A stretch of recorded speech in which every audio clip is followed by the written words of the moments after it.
Hola, muy buenas noches. 10 de la noche en punto en la Argentina, que es la hora de comienzo de nuestras teleclases. Les doy la bienvenida, los saludo con un abrazo fraternal a todos los que ya han llegado y a los que seguramente estarán llegando en breve.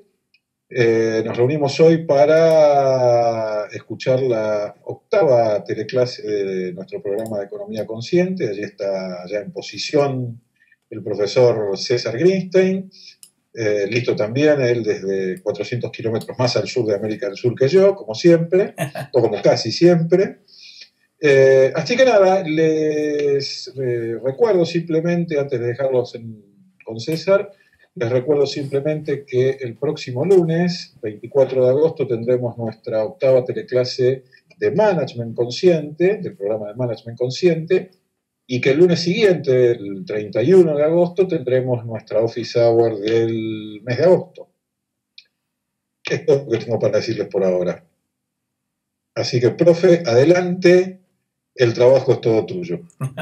Gracias. Y la culpa será toda mía también, entonces. No, la culpa la compartimos, no te preocupes. Bueno, gracias, Ale. Pero para mí es más cómodo que hables vos. Bueno, entonces yo también saludo a todos y sin mucho más prolegómeno, comenzamos entonces con nuestra teleclase número 8. Hoy tenemos un tema que a mí me divierte mucho explicar y que tiene que ver con una de las partes esenciales de la dinámica capitalista, ¿no? Así como nuestro programa de economía consciente, que como siempre digo y repito, no puede ser comprendido sin su hermano gemelo, que es el de management consciente, porque lo que nosotros estamos buscando es una conjunción y síntesis de varias de las intuiciones que provenientes del mundo de la economía o provenientes del mundo del management, bueno, confluyen y nos permite a nosotros comprender con más profundidad nuestro propio modelo de intervención en las organizaciones empresariales. Y para eso, el tema que tenemos hoy, el tema de la destrucción creativa, es un tema que a mí me gusta mucho casualmente porque pone sobre el tapete y pone de manifiesto la dinámica tan particular del capitalismo. El capitalismo tal como nosotros lo entendemos, ¿no? Así que tengo buenas expectativas con respecto a esta teleclase y me va a gustar mucho luego de la presentación, que va a ser un poco más corta que lo habitual, la conversación que tengamos luego, porque me gustaría mucho remitirla, la reflexión que nos permita la presentación, remitirla a la experiencia personal de cada uno de ustedes. Así que, si les parece bien, entonces yo por un rato voy a apagar mi cámara, lo hago ahora. Está apagada mi cámara de esta manera, ¿no es cierto, Vale? No. Sí, señor. Perfecto. Y lo que vamos a Solo hacer vemos la ahora es pantalla. comenzar con nuestra presentación. Como entonces les decía, lo que tenemos es el programa de Economía Consciente, la teleclase número 8. Supongo que en este momento ustedes están viendo la presentación. Estoy en lo correcto, ¿verdad, Ale? Por la duda, Sí, para chequear señor. con vos. Sí, señor. Economía Consciente, teleclase 8, la destrucción creativa. Perfecto. Génesis y consecuencias. Génesis y consecuencias. Entonces, gracias, Ale, lo que vamos a hacer es comenzar. Y lo que tenemos para empezar con la presentación, es... Perdón, no sé qué ha pasado aquí. A ver ahora. Ahí estamos. Es lo que me gusta llamar historias de ganadores y perdedores. ¿Y por qué historias de ganadores y perdedores? Bueno, la historia que voy a contarles es una historia que tiene ganadores y perdedores, como en la vida, como acontece con cada una de las situaciones que a nosotros nos toca enfrentar. Y esta historia comienza con un personaje. Aquí está la foto de Joseph Alois Schumpeter, que nació en Moravia, en Austria, en el año 1833, y murió en Salisbury, en los Estados Unidos de Norteamérica, en el año 1950. Schumpeter, o Schumpeter, dependiendo de cómo lo quieran llamar, fue un economista que ha tenido una actuación importante en la historia de la economía, y tal vez su concepto más famoso es el concepto de la destrucción creativa. Él estudió la dinámica interna del capitalismo y fue, mientras trabajaba en la Universidad de Harvard, que presentó sus ideas sobre cómo era esta dinámica y la intuición de la destrucción creativa. Por supuesto, Schumpeter hizo algunas otras cosas. No es uno profesor de Harvard con una sola idea, y no se pasa a la historia si no se tiene más de una idea, por más poderosa que sea. Pero si eso no hubiera sido así, de todas maneras, seguramente hubiera sido recordado por este concepto, porque explica muy bien. Estoy pensando otra vez que él murió en 1950, y sin embargo es muy útil el concepto de destrucción creativa para explicar la dinámica actual de la economía mundial y algunos fenómenos que nosotros hoy estamos viviendo. Y me parece que eso es lo que hace fascinante, ¿no?, a Schumpeter, ¿no? Esta capacidad de adelantarse a su tiempo e inventar una articulación que explica la dinámica más profunda del capitalismo. Para poder explicarla, entonces, yo voy a dejar por un lado a Schumpeter y voy a mostrar una foto que ya no es de un señor desconocido para mí, por lo menos. En la figura que ustedes ven ahí, el que también es mi papá, y el bebé ese que está en brazos de mi papá soy yo mismo, en la orilla de Mar del Plata, en Playa Grande, donde con mi familia, desde que yo era así de chiquitito, pasábamos las vacaciones. ¿Y por qué cuento esta historia? Cuento esta historia porque es una historia que se parece a montones de historias que cada una de las personas que me están escuchando seguramente tendrán en los arcones de sus recuerdos. Y yo puedo contar la mía. Y después van a ver cómo esta historia tiene mucho que ver con la destrucción creativa. Así que ahí estoy yo, con mi viejo, en brazos de ese Tarzán inconmovible que era mi papá, y que aquellos que me conocen verán que me parezco bastante a él, ¿no? Mientras esperábamos que un fotógrafo profesional de los que pululaban en la orilla de Playa Grande, allá por el año 1960, yo no debo tener más de un año allí, nos sacaron una foto, porque todos nosotros, nuestra familia, pasaba sus vacaciones en donde pasaban las vacaciones en aquella época la abrumadora mayoría de los argentinos. La foto que ustedes están viendo es una foto de la ciudad de Mar del Plata. Muchos años después yo iría a vivir a esa ciudad. Esa es mi ciudad. Ese es el centro, o es el lugar más iconográfico de la ciudad de Mar del Plata, la Rambla de Mar del Plata. Una rambla que fue creada a imagen y semejanza de la francesa ciudad de Biarritz. Y allí la gran mayoría de los argentinos pasaban sus vacaciones. Y bueno, los Greenstein no eran la excepción. Y allí nos dirigíamos hacia Mar del Plata para disfrutar de las playas y del mar. Por supuesto, nosotros vivíamos en Buenos Aires, y para viajar desde Buenos Aires a Mar del Plata había que viajar por la vieja Ruta 2. Esa foto que ustedes están viendo ahí es la Ruta 2, una ruta de una sola mano, o sea, de un solo carril, mano y contramano, que surcaba 404 kilómetros de la pampa húmeda argentina. Y eso es lo que se ve a los costados, ¿no? Puro campo. Había que recorrer ese camino a no más de 80 kilómetros por hora. De todas maneras, los coches de aquella época no permitían mucha mayor velocidad que esa, y eran autos que tenían una autonomía de no más de 200 kilómetros. El viaje a Mar del Plata, por lo tanto, insumía muchas horas, varias paradas.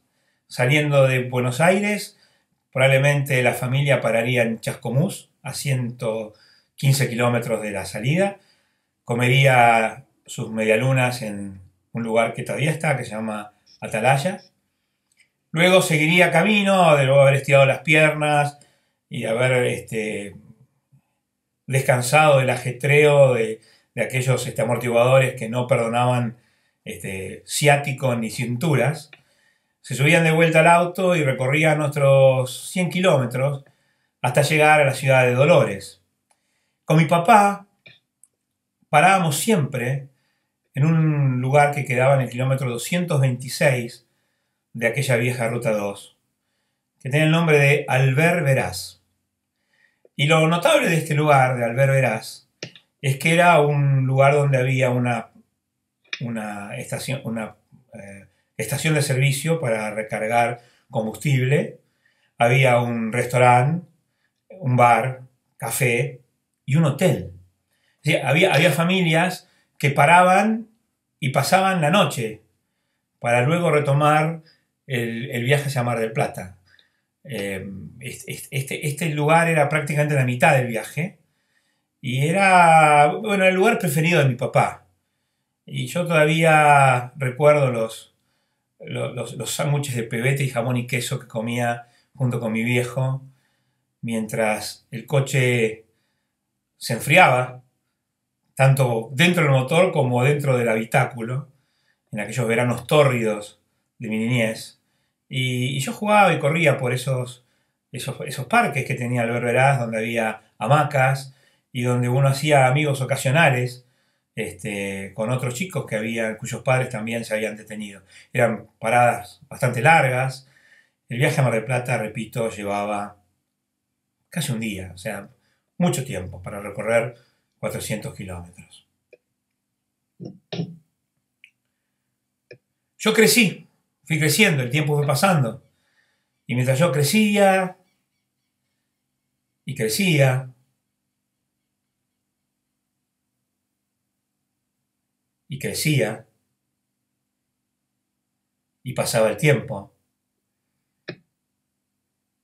y seguía creciendo y el tiempo pasaba y la familia se agrandaba y yo crecía y los chicos crecieron. Mientras todo ese tiempo pasó, esta foto es una foto bien reciente, la foto que nos sacamos la semana pasada con Kevin y con Alan. Alan más a la izquierda, Kevin en el centro y el esquiador de negro soy yo, allí en Bariloche. Mientras todo ese tiempo pasaba, algunas cosas pasaban en el mundo y algunas cosas pasaban en nuestra Argentina. Y entre algunas cosas que pasaban es que hubo una gran metamorfosis de la Ruta 2. Esta es una foto mucho más actual de la Ruta 2, una autovía de dos manos, de dos carriles, cada una con dos manos, que permite que los autos vayan a velocidades muy superiores. La máxima son 120 o 130 kilómetros por hora, pero por supuesto muchos autos van a mucho más que eso, esquivando los radares y los controles. Y por supuesto el viaje ahora se hace muchísimo más rápido. La abrumadora mayoría de los autos no necesitan siquiera hacer una sola parada. La autonomía de los autos, de cualquier auto moderno, supera tranquilamente los 600 kilómetros y hay autos que tienen muchísima más autonomía. Y las paradas, si las hay, son muy rápidas, apenas para ir al baño y recargar combustible, si es que esto no se hizo, si no se partió con el combustible, con el tanque lleno desde Buenos Aires o desde Mar del Plata. Y hoy es posible hacer este viaje en 3 horas y un ratito. Aquel viaje largo y tedioso, que además era peligroso. La Ruta 2 era una ruta que solía cobrarse víctimas. Alguien la llamó en alguna época la ruta trágica, hasta que nos dimos cuenta que la ruta no era trágica, sino en todo caso angosta, porque la ruta no era la culpable de los accidentes, pero sí tal vez una ruta más ancha como la que tenemos ahora iba a evitar accidentes, y de hecho eso ocurrió. O sea, tenemos una ruta mucho más cómoda, mucho más segura, pero algunas cosas pasaron en el medio, y el costo es que aquel viejo y querido Albert Veraz, esta es una foto actual de Albert Veraz, quedó en el abandono. Aquel hotel, restaurante, bar y estación de servicio hoy es casi una tapera.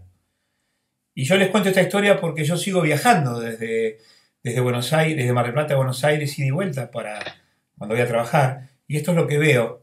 Y cada vez que paso por Albert Veraz, me acuerdo de Schumpeter. Me acuerdo de la destrucción creativa. Me acuerdo de la dinámica del capitalismo. ¿Qué fue lo que pasó? Una ruta más ancha, con coches más modernos, con una autonomía mayor, hicieron que ya no fuera necesario detenerse en Albert Veraz. Y lentamente, inexorablemente, Albert Veraz fue cerrando sus puertas. Si le preguntaran a las personas si es bueno o no que la Ruta 2 ya no sea una sola mano o un solo carril por mano, y que ahora sea una autovía mucho más moderna y mucho más segura, seguramente los automovilistas responderán que sí. Pero estoy casi seguro que los viejos mozos de Albert Veraz responderían a coro que fue una muy mala idea. Porque como yo les contaba, esta es una historia de ganadores y perdedores. Y este es el concepto de destrucción creativa. El capitalismo lleva en sus entrañas, es inherente a su propia dinámica, que cada progreso tiene costos y que el progreso no es neutral. El progreso implica que algunas personas pierden y otras personas ganan. La cuenta que hacemos normalmente es que el saldo neto es que hay más ganadores que perdedores. La destrucción creativa, el concepto de destrucción creativa de Schumpeter es casualmente este, que la dinámica del capitalismo hace que las nuevas invenciones, las nuevas tecnologías, las nuevas prácticas provocan crecimiento económico, aumentan el PBI de las naciones, pero que esto no es neutral para las personas que viven en ellas. Hay personas que pierden, como los mozos del parador Albert Veraz.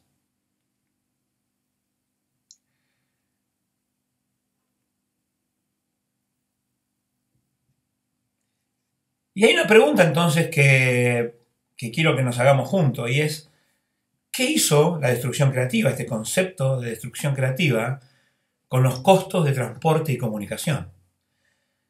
Porque lo que yo estoy contando es una historia de, como les dije, de ganadores y perdedores, una historia de dinámica inherente al capitalismo, y seguramente cada una de las personas que me están escuchando tendrán en sus propios países, en sus propios recuerdos, historias similares, lugares que ya no están, recuerdos que se han ido.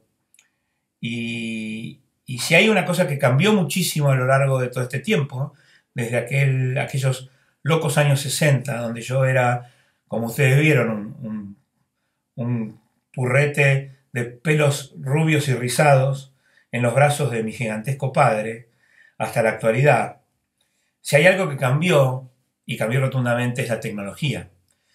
Y la tecnología fue cambiando con el ritmo de la destrucción creativa. Ahora, la pregunta que quiero que nos hagamos juntos es esta que está aquí. ¿Qué fue lo que hizo la destrucción creativa con los costos de transporte y comunicación? Y lo que yo sostengo es que los destruyó. O sea, lo que hizo casualmente la destrucción creativa fue reducirlos enormemente. Enormemente. Si hay algo que ha reducido en los últimos años, son los costos de transporte y los costos de comunicación. Y cuando digo de transporte son los costos de transportar bienes, pero también personas. Y junto con el costo de transportar bienes y personas, disminuyó enormemente el costo de la comunicación. Y por supuesto, esto tiene un resultado. Y el resultado es lo que nosotros llamamos la globalización. Ahora, la pregunta que nos podemos hacer es, ¿qué fue lo que convirtió en una reliquia a todas aquellas cosas que, como por ejemplo, mi recordado parador Albert Veraz, quedaron en el camino? Como yo decía, en el caso de Albert Veraz, los autos andan cada vez más rápido.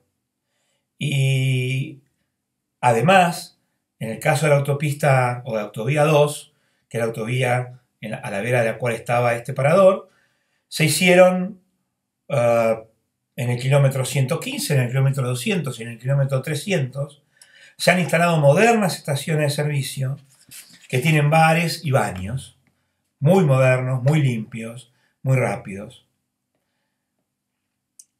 Por supuesto, como yo digo, en esto de la globalización, no ganan los mismos, sino pierden los mismos. Algunos pierden, algunos ganan. Pero el gran impulso del cambio siempre está dado por la insatisfacción que algún ser humano tiene con su propia realidad y la transforma en acción. Y este es un punto muy importante para entender el fenómeno de la globalización, el fenómeno de la destrucción creativa, pero también es muy importante para entender cómo el coaching ejecutivo de negocios puede interpretar o encuentra aquí una oportunidad extraordinaria para poder imponerse como una solución. Y quiero repetir este concepto. ¿Qué es lo que impulsa el cambio? ¿Qué es lo que impulsa el cambio que ha traído aparejado la globalización como consecuencia, como ustedes han visto, de la destrucción creativa? Es decir, tenemos una dinámica inherente al capitalismo que es la destrucción creativa, tal como nos contara Schumpeter. Y esta destrucción creativa, al haber destruido, al haber bajado dramáticamente los costos de transporte de bienes y personas y de comunicación, dio como resultado el fenómeno de la globalización. Ahora, ¿qué es lo que impulsó este cambio? Bueno, la insatisfacción que algunos seres humanos tenían con respecto a su propia realidad y que la transformaron en acción.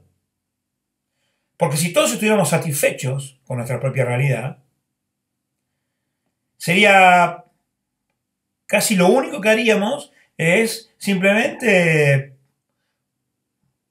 dejarnos vivir. No habría ningún objetivo que cumplir. Sin embargo, la insatisfacción no es una excepción, sino más bien es la regla.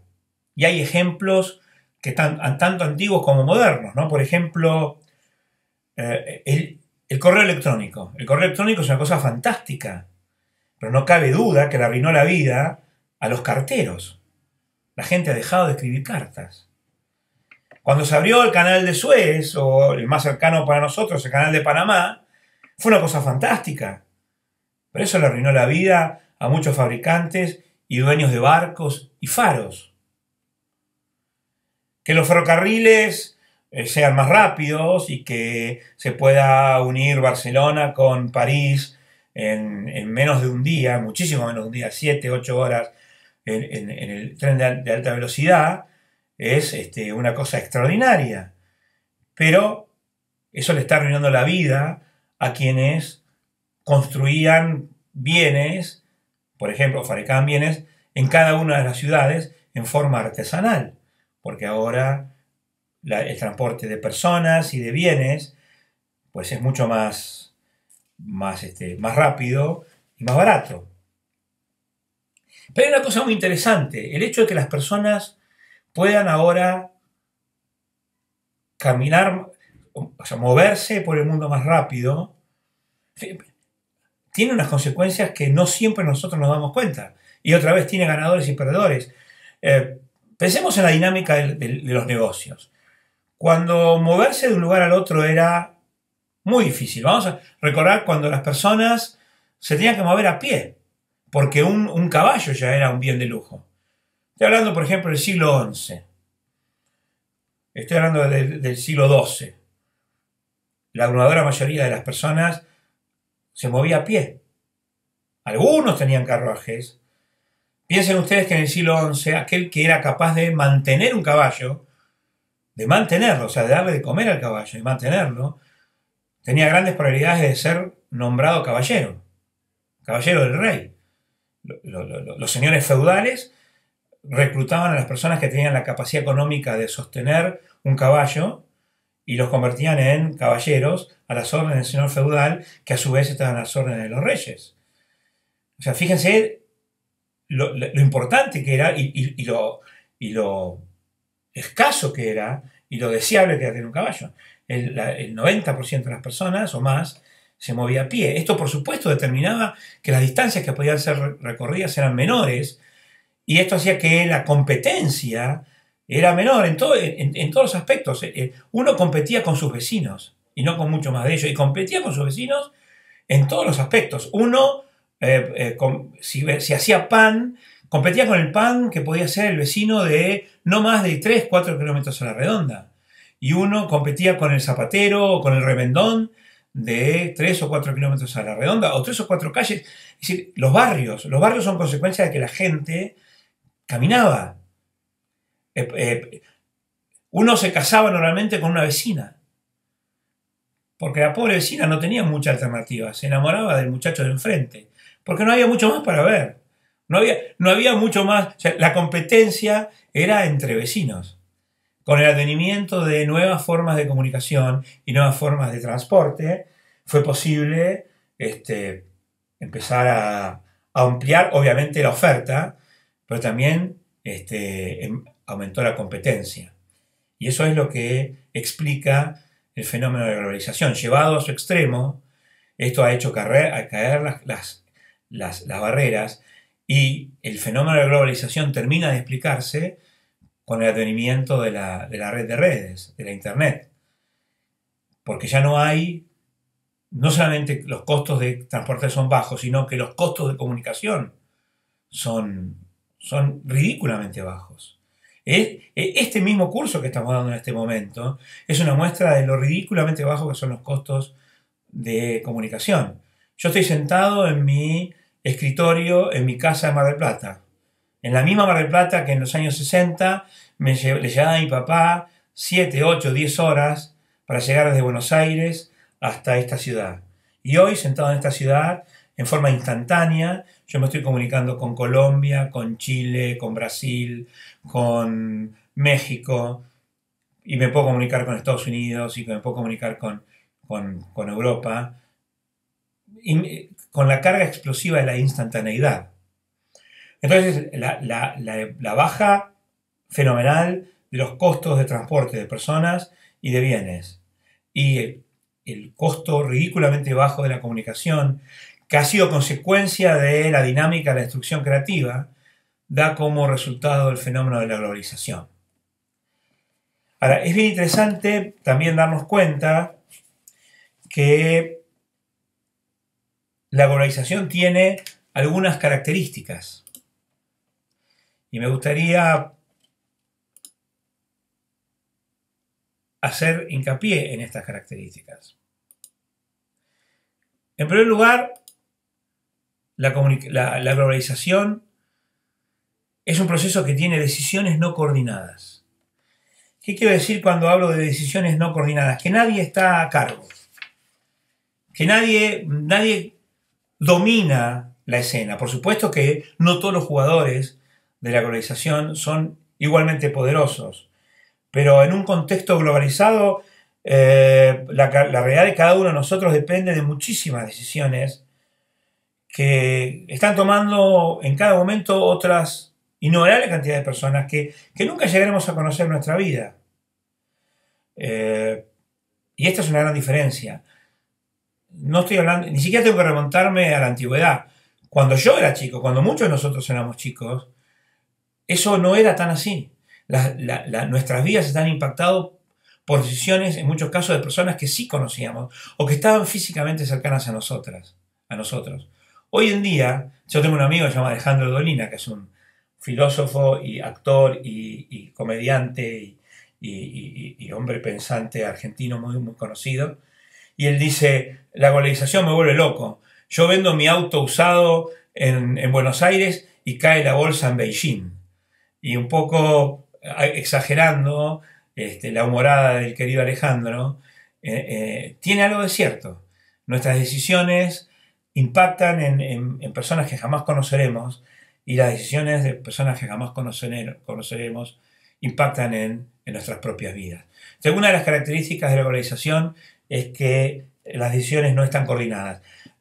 No es cierto que George Soros está a cargo, no es cierto que Bill Gates está a cargo. Por supuesto que son jugadores privilegiados, pero tampoco es cierto que sean los únicos jugadores. La segunda característica es la integración del consumo. ¿Qué quiero decir con integración del consumo? Es muy importante que nosotros como hombres y mujeres de negocios comprendamos este fenómeno. Es muy importante que entendamos que las decisiones no son coordinadas y es muy importante que nosotros entendamos qué quiere decir la integración del consumo. La globalización implica que si uno se pone frente a la góndola de un país que ha entrado en la globalización, por supuesto, hay países que no están en el mundo de la globalización porque sus regímenes políticos, en muchos casos tiránicos, no lo permiten, pero si el país está integrado a la globalización, uno va a un supermercado y ve que uno puede consumir lo mismo que consume en Chile, que consume en Brasil, que consume en Estados Unidos, que consume en Bélgica. El mismo chocolate suizo se consume en todos estos países. El vino argentino se puede consumir en Buenos Aires o en Hollywood, en California. Y lo interesante es que cuando uno mira las góndolas, uno ve que el consumo ha sido integrado, pero hay otra característica que aparece rápidamente, que así como se ha integrado el consumo, todos somos consumidores de un gran mercado, se ha desintegrado la producción. Porque si uno toma alguno de los productos, por ejemplo un chocolate belga, por ejemplo un Godiva, y mira cómo está producido, cuáles son los insumos, se da cuenta de la desintegración de la producción. Porque el chocolate, el cacao probablemente provenga de Venezuela o Guatemala, mientras que la leche tal vez provenga de Brasil o de Argentina, mientras que la mano de obra sea belga y el diseño del envase sea italiano. Hay una desintegración de la producción. Eso también es consecuencia de la globalización. Y otra vez, es el resultado de la dramática disminución de los costos de transporte y de comunicación. Otra característica es que la globalización no es neutral. La globalización agiganta la no neutralidad del principio de destrucción creativa. Hace algunos años, está ocurriendo en estos momentos, ¿no? Compañías de consumo masivo, como por ejemplo IBM, cierran algunas plantas en White Plains o en el estado de California y dejan en la calle a 500 trabajadores o a 1000 trabajadores. Pero en el mismo momento que dejan en la calle a 1000 trabajadores en los Estados Unidos, contratan a 1000 trabajadores en Bombay, cerca de Bombay. Y esto es como consecuencia de que, habiendo disminuido los costos de transporte y comunicación, le resulta mucho más beneficioso a la compañía en términos de sus utilidades despedir a los empleados norteamericanos que ganan más dinero y tienen mejores leyes sociales y por lo tanto tienen un costo de producción más alto y contratar a personas en la India.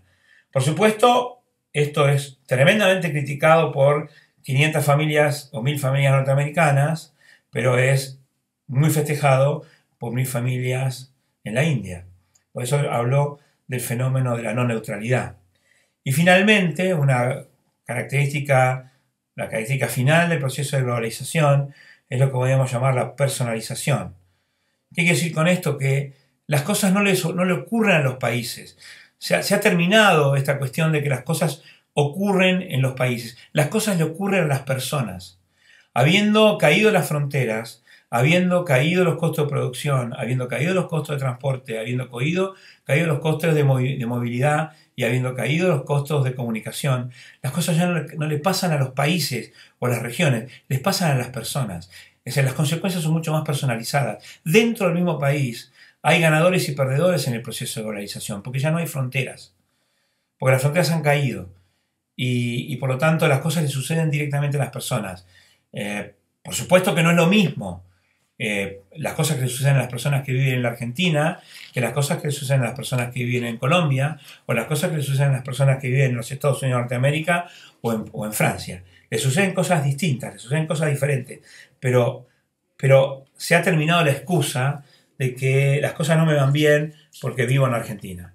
El tema de la personalización es para mí también un llamado a la responsabilidad. Y cuestión que no es para nada, no resulta para nada ajenas a nosotros cuando revisamos nuestro modelo de management por objetivos y principios.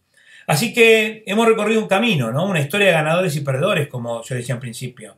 Desde aquella década del 60, aquellos locos años del 60, de cuando los hippies se reunían en la plaza de Berkeley y yo con mi papá me fotos en la costa de Mar del Plata, hasta esta actualidad, hasta este agosto del 2015, cuando sentado en mi escritorio de la misma ciudad de Mar del Plata me puedo dirigir a todos ustedes.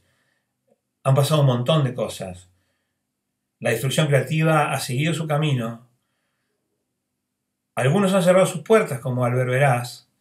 Otros han abierto nuevos negocios. Y esta es la consecuencia de estar vivos, esta es la consecuencia de estar en un sistema económico como el capitalismo. Y para ir terminando con esta presentación, si nosotros queremos trabajar en el mundo de los negocios, es importante que nosotros aprendamos a aceptar que estas son las condiciones, a aprender a desarrollar las habilidades que mejor se apliquen a estas características de decisiones no coordinadas, de integración en el consumo, de desintegración en la producción, de no neutralidad y de personalización. Estas características que con toda patencia nos muestra el mundo globalizado. Así que con esto terminamos nuestra presentación de hoy y con esto voy a abrir, por supuesto, como hago siempre ahora, me voy a quedar en manos del querido Alejandro y ahí le voy a poner de vuelta mi cámara y lo que vamos a hacer es, bueno, escuchar, si es que la hay, las preguntas, los comentarios y las reflexiones de las personas que nos están escuchando. Me quedo atento a tu conducción, Ale. Bueno, gracias César, gracias por la teleclase o por el comienzo de la teleclase. No veo todavía manos levantadas, así que aprovecho para hacerte una pregunta. Siempre pensé que la globalización era antes un fenómeno tecnológico que económico. Ahora, en realidad no sé si no es una cuestión dialéctica, porque la tecnología es también parte del fenómeno económico, ¿no? ¿Cómo lo ves? Claro, es buenísimo. A ver, yo diría, Ale, que no hay casi nada, y estoy pensando en el casi, pero para ser conservador no hay casi nada que no sea un fenómeno económico. Claro. No se me ocurre, de verdad, y me encantaría escuchar las opiniones de mis colegas que están escuchando, pero yo aprendí a ver el mundo de manera tal de que todo es un fenómeno económico, porque todo implica la asignación de recursos. Primero implica inventar los recursos, ¿te acuerdas lo que siempre decimos, no? Los recursos primero tienen que convertirse en recursos. Recurso es un apelativo, recurso es un adjetivo, recurso no es un sustantivo. Por lo tanto, primero tenemos que inventar los recursos. Y el proceso de invención de recursos es un fenómeno económico porque es la asignación de tiempo, esfuerzo e inteligencia, siempre pasible de ser asignada a otro proceso, por lo tanto se asigna al proceso que resulte más. Si no se asigna al asunto que resulte más efectivo, estaremos generando escasez. Y si le asignamos al asunto que resulte ser más efectivo, estaremos generando abundancia. Así que ya el solo proceso de pensar es un proceso ligado con la economía. Y se me ocurre que es imposible pensar en algo ligado al mundo humano que no sea resultado del pensamiento humano. Por lo tanto, si pensar ya es un proceso puramente económico, que tiene aristas económicas, se me ocurre muy difícil pensar en nada que no sea económico. Por lo tanto, la globalización es un fenómeno de tecnología, no cabe duda. Como bien creo lo debiera mostrar esta presentación que acabo de explicar, la génesis de la globalización es el resultado de una tecnología. Ahora, esta tecnología es el resultado de un proceso económico, o sea, que hayan bajado los costos de producción, los costos de transporte y los costos de movilidad humana son el resultado de un proceso económico basados en una tecnología, pero esa tecnología es el invento producto de la asignación de recursos, en este caso materiales y inmateriales, tiempo, esfuerzo, inteligencia, para lograr esas nuevas formas de comunicación y de transporte. Así que, como bien vos decís, puede ser que sea dialéctico, pero si uno se fija en el fondo de la génesis, es siempre un fenómeno económico. Por eso me parece tan importante, Ale, que nosotros, que pretendemos trabajar en el mundo de los negocios, tengamos muy presente que difícilmente encontremos un fenómeno que no sea económico, o que no tenga una explicación económica. Sería entonces más correcto, para cerrar esta especie de divertimento dialéctico, decir entonces que la globalización comienza con la tecnología que en términos de la globalización tiene un poder de multiplicación formidable sobre el resto del proceso económico. Totalmente. Y ahora, esa tecnología con la cual comienza la globalización es el resultado de una dinámica económica que es la dinámica inherente al capitalismo, ¿no? Correcto. Y eso cierra el círculo. Es casi como decir que es primero el huevo o la gallina, ¿no? Claro. Pero en este caso yo creo que no existe casi nada humano que no esté ligado a un fenómeno económico.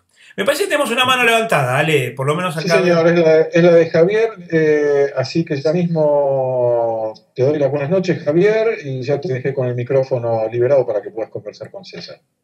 Gracias. Hola César, ¿cómo estás? Buenas noches. ¿Qué tal, Javier? ¿Cómo estás?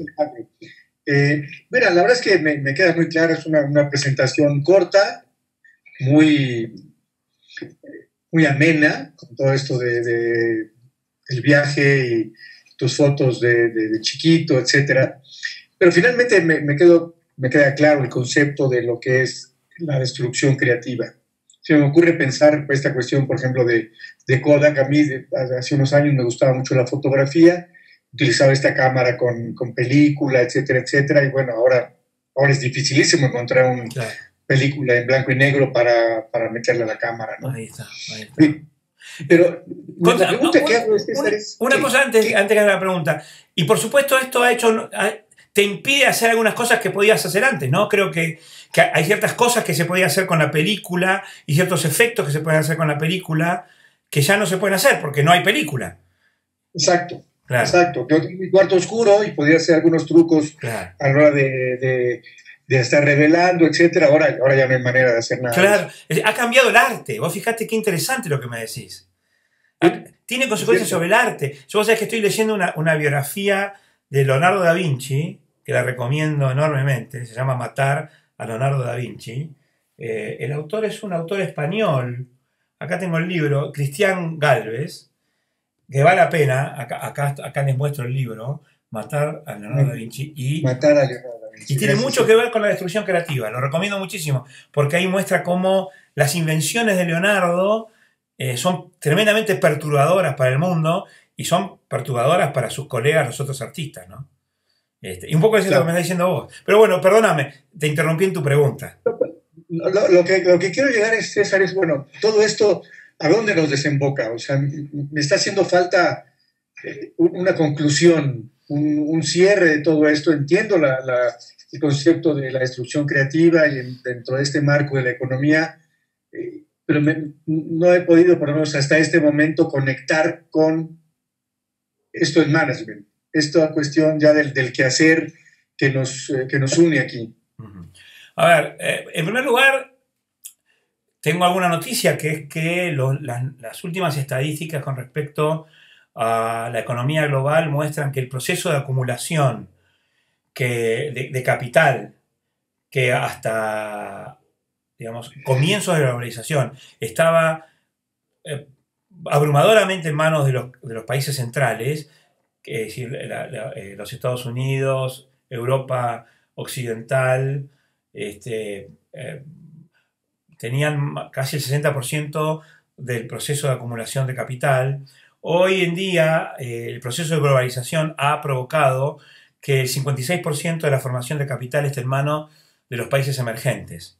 Por supuesto, China, que ya no es más un emergente, pero que ha contribuido muchísimo a ese proceso. Es decir, la globalización lo que ha hecho, al hacer caer las barreras y las fronteras, hace que las compañías en las cuales nosotros vamos a trabajar, las compañías en las cuales nosotros vamos a movernos, son compañías totalmente distintas y nosotros, y ese proceso en el management es un proceso muy importante porque, en primer lugar, tenemos que ayudar a personas que se mueven en esa dinámica. O sea, no entender esta dinámica de la destrucción creativa, que por eso digo, recomiendo leer el libro que te estaba mostrando, Matar a Leonardo da Vinci, porque lo que genera la destrucción creativa es procesos emocionales muy fuertes en las compañías. Ahora, lo que quiero mostrar con esta cuestión de la destrucción creativa es, no tiene ningún sentido enojarse con esto. Y conté esta historia mía, Javier, porque mi esperanza es que cada uno de ustedes, mientras escuchaba mi propia historia y veía mis propias fotos, yo no tengo las fotos de ustedes y no conozco las historias de ustedes, pero cualquiera de ustedes podría haber hecho esta presentación. Seguro que cualquiera de ustedes podría haber hecho una presentación con fotos de sus propios papás y de sus propios lugares, y estoy seguro que cuando termine esta teleclase ustedes pueden ver y mirar hacia atrás y ver los lugares que desaparecieron, y eran lugares entrañables. Para mí, pasar por el kilómetro 226 de la Ruta 2 sigue siendo no te digo un dolor, pero sí lo miro con nostalgia, porque todavía está la sombra protectora de mi papá invitándome a una Coca-Cola fresca en la sombra de algún árbol que nos protegía del abrumador y tórrido sol de febrero. Y todavía está ahí mi viejo, en su recuerdo. Y que se haya cerrado Albert Veraz, a mí me da un cierto dolorcito. Y esa cosa de desprendimiento es algo que está presente. Y imagínate si vos sos el mozo de Albert Veraz. Entonces, y esto está pasando todo el tiempo en las compañías en las que nosotros trabajamos, Javier. No entender este fenómeno, no entender que la destrucción creativa forma parte de una realidad que no va a cambiar. Nosotros necesitamos comprender y ayudar a las personas a que, lejos de resistir, porque la primera tentación es resistirse. La primera tentación es decir, no quiero esto. Porque pareciera como que todo tiempo pasado fue mejor. Y a lo mejor tal vez no es que era mejor, es que nosotros éramos más jóvenes y que nosotros éramos un poco mejores, porque no nos dolía el cuerpo, porque estaba papá, porque estaba mamá, porque no teníamos esas responsabilidades. Entonces, a veces uno se aferra a eso. Y las personas que nosotros asistimos, Javier, también se aferran. Declarar la obsolescencia de lugares, costumbres, culturas, competencias, habilidades, es el resultado de estar inmersos en un proceso de destrucción creativa. Y si nosotros como coach no ayudamos a las personas a que se amiguen con ese proceso de destrucción creativa, todo lo que van a tener como resultado es frustración y una fuerte pérdida de competitividad. Y es por eso que yo, dentro de este programa de Economía Consciente, introduje este módulo, esta teleclase, para introducir con ustedes estas reflexiones sobre la destrucción creativa, que si no hubiéramos tenido esta clase, no hubiéramos conversado de esto. No sé si estás de acuerdo conmigo, Javier. Sí, claro. De alguna manera me queda clara esta parte de estar preparados para la obsolescencia. O sea, es como incluir en nuestra visión esta parte de está cambiando y hoy lo que puede ser muy efectivo, mañana no lo es. Y a nosotros como coach de negocios, también entender que nuestra propia competencia ya no está en nuestros países, ya no está ni siquiera en nuestras regiones, es global. Hoy por hoy, con la tecnología que nosotros estamos usando en este momento, ¿en qué lugar de México estás vos ahora, Javier? Ciudad de México. Estás en Ciudad de México, en el Distrito Federal. Uh-huh. Debe de haber unos 7.000 kilómetros hasta mi casa. Sí, por ahí. Más o menos. Sí. ¿No es increíble que nosotros estemos hablando? O sea, pero además, nosotros somos amigos, pero también podríamos estar compitiendo. O sea, yo puedo ser tu competidor. Yo me meto en el DF y compito contigo en tu profesión. Y no tenés cómo evitarlo. Solamente tenés una forma. O ser mejor o aliarnos, como hicimos nosotros. Claro. Yo prefiero aliarnos. Yo también, yo te juro que también. Les cuento algo rápidamente, ¿no? Es increíble, es como una anécdota de una chica de secundaria, 12, 13 años, que estaba siempre en internet y haciendo sus videos y sus papás la regañaban, ya ponte a estudiar, deja de estar en la computadora, etcétera, etcétera. Esta chica empezó a mostrar en videos cómo maquillarse y cómo peinarse y todo eso. Ahora recibe un montón de plata por YouTube y les compró una casa a los papás. Y ahora le dicen, si te veo con un libro te mato. Increíble, ¿no? Claro. Bueno, eso, ¿te das cuenta? Eso, comprender eso, darse cuenta que eso está pasando. Y en todo caso lo que estamos explicando hoy en esta teleclase son los fundamentos teóricos de lo que está pasando. ¿Sí? Que esto que está pasando no es una casualidad. Esto está pasando es inherente a una dinámica económica que hoy traté yo de explicarle su lógica. Eso, para que ustedes la comprendan y para que la incorporen en su modelo de razonamiento. Y cuando hagan coaching profesional, puedan descubrir en cada una de las organizaciones donde trabajan, cuando estén haciendo el diagnóstico, bueno, cuáles son los procesos de destrucción creativa a los que está sujeto la compañía en la que están trabajando, el mercado en el que están trabajando y las amenazas y oportunidades que tienen las personas que nos contratan. No sé si eso ahora te sirve como conclusión, Javier. Sí, amarra perfecto, César. Me queda ya claro. Gracias. Te agradezco mucho. Gracias. Gracias, amigo. Como siempre, un placer. Gracias, mi querido. ¿Qué más, Ale? César, vos sí. Vos ponías el ejemplo, por ahora no tenemos manos levantadas. Mientras tanto, voy a contar una pequeña anécdota personal. Vos recién hablabas con Javier de los 7.000 kilómetros que separan a Mar del Plata o a Buenos Aires de México. La primera vez que yo fui de vacaciones a Mar del Plata tenía 7 años, pero fui con mis abuelos, no fui con mis padres. Y a 400 kilómetros de Buenos Aires, ¿sabes cómo me comunicaba con mis padres? Por carta. Como mi padre trabajaba en el diario... No, ¿cómo me comunicaba más directamente? Como mi padre trabajaba en el diario La Nación, Buenos Aires, íbamos con mis abuelos a la corresponsalía en Mar del Plata del diario La Nación y nos comunicábamos por Telex, porque era más fácil comunicarse de esa manera, pero era que no disponía el común de la gente. Privilegio de un hijo de periodista. Teléfono. Claro, porque para comunicarse por teléfono en esa época había que pedirle a la operadora la comunicación y quién sabe cuánto podía demorar. Exactamente. Y además era carísimo. Exactamente. Todavía recuerdo el eco de ese eco de cavernosas profundidades del Océano Atlántico en la primera vez que mi papá me llamó desde Europa.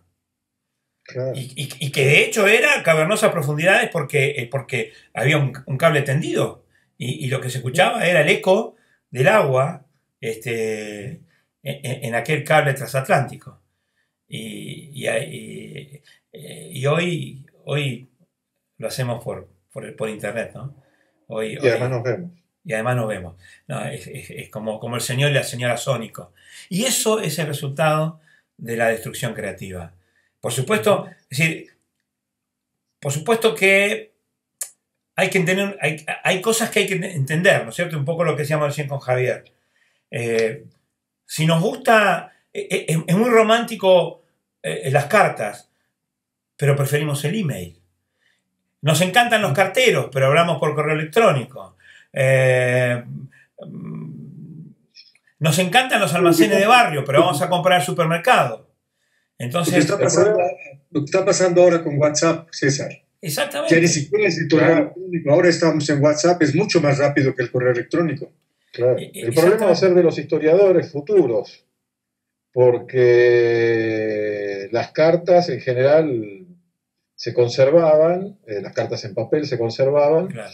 Y en cambio, cuando una persona desaparece, es muy difícil acceder a su cuenta de correo electrónico, muchísimo menos a la de WhatsApp. Mirá vos, mirá qué interesante esto que estás diciendo. Se acabaron los diarios personales, están en internet.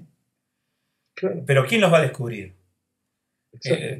Tal vez nos estemos adentrando en un futuro es decir, en el cual el pasado sea impredecible. Los historiadores van a tener que estudiar una materia que les dé habilidades de hackers para ser arqueólogos de password. Exactamente. Si de otro modo, probablemente la arqueología necesite tener habilidades de hacker. Y no es un chiste. No. Claro, a eso me refería yo con la destrucción creativa. O sea, estas reflexiones. Y estar preparados para esto. Entender que este es el desafío. Es un desafío increíble. Y tenemos la bendición de poder estar presentes cuando eso ocurre. La revolución tecnológica de los últimos años es sin precedentes en la historia de la humanidad. Y eso tiene que ver con la dinámica que estaba explicando yo hoy en esta presentación. Bueno, no sé si no hay manos levantadas, no sé si es... No tenemos más manos levantadas. No sé si querés que libere los micrófonos. Allí levanta la mano Alejandra. Alejandra, ya liberé tu micrófono, pero vos lo tenés cerrado, así que te saludo, te doy las buenas noches y ya estás en contacto con César. Gracias, Alejandro. Hola, César. Hola, Ale. ¿Cómo estás? ¿Cómo estás? Muy bien, gracias. Pues mira, muy linda tu presentación hoy. Me encantó ver todas esas fotos tan tuyas, tan íntimas. Gracias por compartirnos esa historia tan agradable. Fue muy rico escucharlo. Y con relación a lo que Javier decía y lo que conversabas con él ahora, lo que me surge es que más allá de aceptar como la obsolescencia, yo pienso que es poder empezar pues con esto de la destrucción constructiva. Lo que quisiera agregar es cómo poder nosotros ayudar a romper esos paradigmas con relación a la resistencia al cambio, porque yo pienso silenciado. A nivel organizacional, como lo decías tú ahora, o sea, como hemos venido haciendo las cosas está muy bien, ¿sí? Claro. Y es un paradigma que te encuentras a nivel organizacional, porque finalmente lo único que permanece en este momento de nuestra era es el cambio. Exacto. Entonces, es poder como acompasar estos espacios de transición que no están siendo tan transición, sino que están siendo cosas muy inmediatas que nos llevan a generar esos procesos adaptativos en el círculo cambiante que permanecemos en el día a día, porque finalmente también hace parte de la supervivencia. Totalmente. Sí, o sea, poder sobrevivir frente a los mercados, frente a la competencia, frente a, digamos, a las fortalezas, a las debilidades, a las oportunidades o amenazas. Entonces, creo que es interesante el concepto que hoy nos traes y como que ahí es romper con esos paradigmas de estabilidad con los que nos hemos ya movido para invitar a movernos en espacios mucho más flexibles. Exactamente. Y mucho más como creativos, porque es finalmente donde allí surge la creación y las oportunidades, digamos, de mejora. Perfecto resumen. Eso tenía parte. Es un perfecto resumen y me pone muy contento porque me da la pauta de que, yo no sé si lo expliqué bien, pero vos lo entendiste bien. O sea, y eso es lo que me importa. No sé si estuvo bien, pero sí que lo comprendiste bien. Porque además has hecho un vínculo que es muy importante. Lo que en economía sería destrucción creativa, en management es manejo del cambio. Esta es el parentesco que hay. Y acordad que nosotros estamos tratando todo el tiempo de tender puentes entre la economía y el management porque nosotros estamos intentando confluir en nuestro modelo de coaching ejecutivo de negocios, vamos abrevando en estas dos grandes ciencias, ¿no es cierto? Entonces, ¿cómo traduciríamos ambos conceptos? Bueno, en economía, lo que en economía es la destrucción creativa, este concepto que hoy hemos explicado, se traduce en el management en lo que nosotros llamamos manejo del cambio. Que casualmente tiene que ver con esto, con cómo ayudar a las personas a romper esa resistencia al cambio. Ahora, tengo para mí que no es lo mismo como coach de negocio conocer la dinámica inherente al proceso capitalista de destrucción creativa, saber que eso existe y que hay una explicación atrás de eso y hay una articulación y hay teóricos que lo han explicado, por lo menos, o sea, al hacer mención a Schumpeter, lo que yo estoy también incitándolos a que ustedes exploren, averigüen, lo googleen, sepan de qué se trata, etc. Pero conocer profundamente que eso es una sólida construcción teórica desde la economía y que se emparenta con el manejo del cambio desde el punto de vista del management, nos permite a nosotros como coach de negocios, conociendo eso, ayudar a que las personas puedan enfrentarse a ese desafío. Porque además, esto, al haber toda una teoría detrás, esto nos muestra que no es una cuestión circunstancial, no es una cuestión coyuntural. Uno puede ver la historia de la humanidad y ver cómo el proceso de destrucción creativa se fue articulando a lo largo de la historia. O sea, puede que la globalización sea nueva, pero el proceso que dio lugar a la globalización, que como yo intentaba explicar, es la dramática baja de los costos de transporte y de movilidad humana, esa dramática baja en esos costos es el resultado de algo que ha permanecido por los tiempos, que es esa destrucción creativa. Y entonces, al entender que esto es algo que no es de ahora, sino que tiene altísimas probabilidades de continuar en el tiempo, nosotros como coach de negocio podemos ayudar a las personas que son nuestros clientes a que también comprendan esto y a que de alguna manera dancen con el tiempo, dancen con los tiempos, no resistiéndolo, sino aceptándolo como un dato más de una realidad que nos envuelve. Por lo tanto, la verdad que tu razonamiento me muestra que otra vez, que no sé si lo expliqué bien, pero que lo comprendiste perfecto. Así que eso me deja mira tranquilo. que curiosamente hoy que almorcé con Diego y con Diego, mi esposo, y con sus hijos, que son dos mellizos que tienen ya 29 años, hoy estábamos conversando sobre ciertas cosas en el mundo en el que ellos se mueven. Y hablábamos de Game of Thrones. No sé si has oído hablar del seriado sí, Game of Thrones, sí. Es súper reconocido en este momento. Y hablábamos sobre como los cambios que están surgiendo, sobre todo en que ya los libros, pues esto puede ser, digamos, sonar triste porque para los amantes de la lectura como tú, ya los libros están pasando en este nivel de generaciones a que no se tengan libros, sino que sean estos espacios de seriados que narran historias, sí, y que te llevan a lo largo pues de no sé de cuántos años de historia lo que tiene Game of Thrones, para dejar de lado, digamos, la lectura, porque ellos hablaban de que todo actualmente es muy visual. Exacto. Entonces, de hecho, los iBooks o todo esto de los Kindle, o sea, o los audiobooks, o sea, ya todo se va volviendo mucho más cambiante del tradicional libro que queríamos tener físicamente. Eso está también generando un cambio sustancial. Entonces, sí, como que curiosamente también traigo eso a comentártelo porque sí, están surgiendo demasiados cambios todo el tiempo. Totalmente de acuerdo. Es poder danzar y movernos con esos cambios. Ahí tengo yo siempre un comentario, ¿no? Y lo hago como colega. Yo soy una persona que creo que me ha adaptado, e incluso en algunas cosas hasta me ha gustado ser pionero en algunos terrenos. Bueno, el hecho de que estemos haciendo nuestra red CEPAO es pionera en algunas cosas.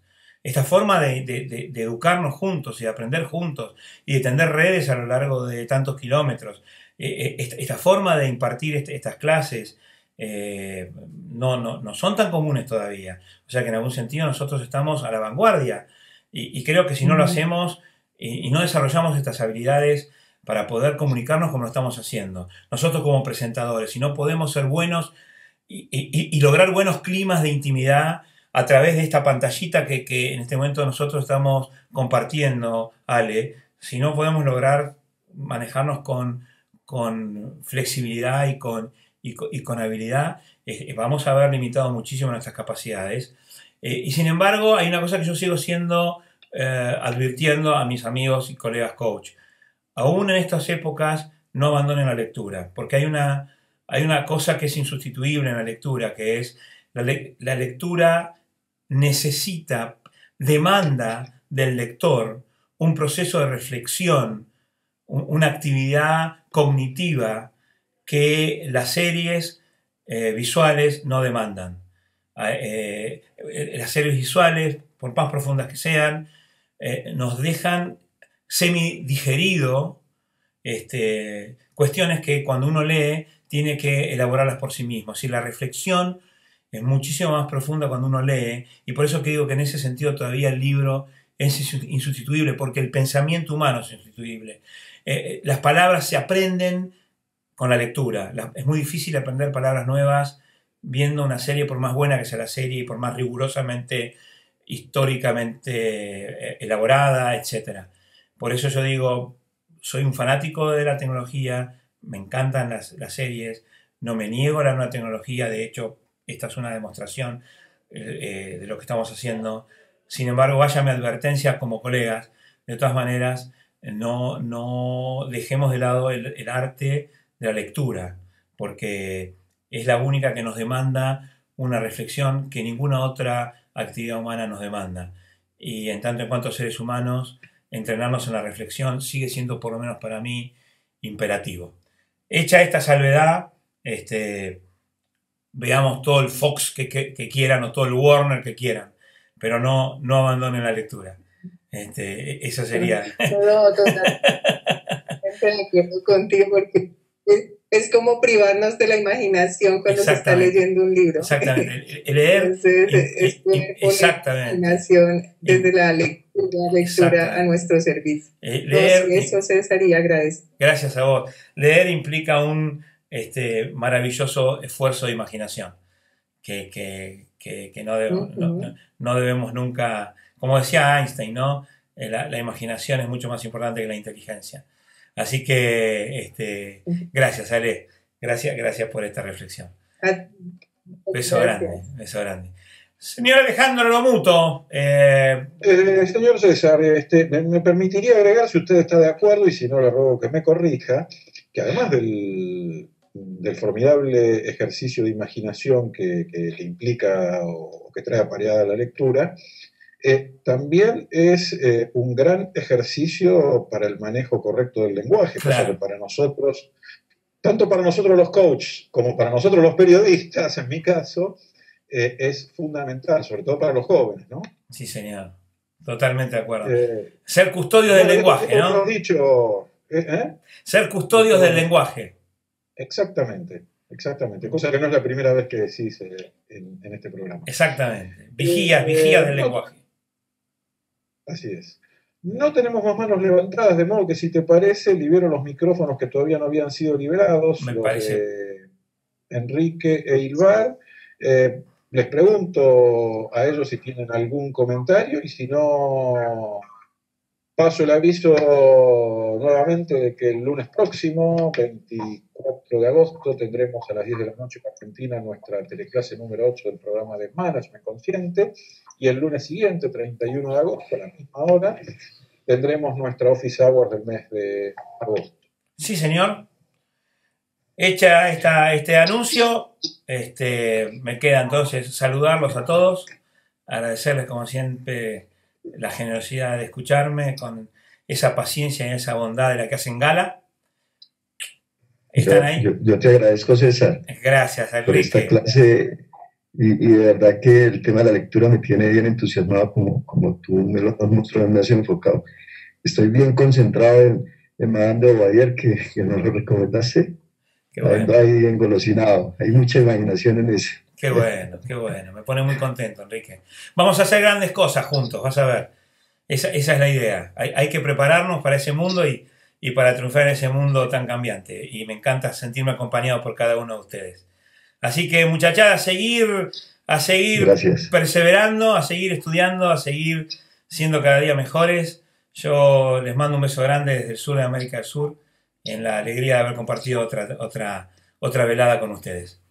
Beso para todos, Alejandro. Gracias, César. Gracias a ustedes. Beso enorme. Para todos.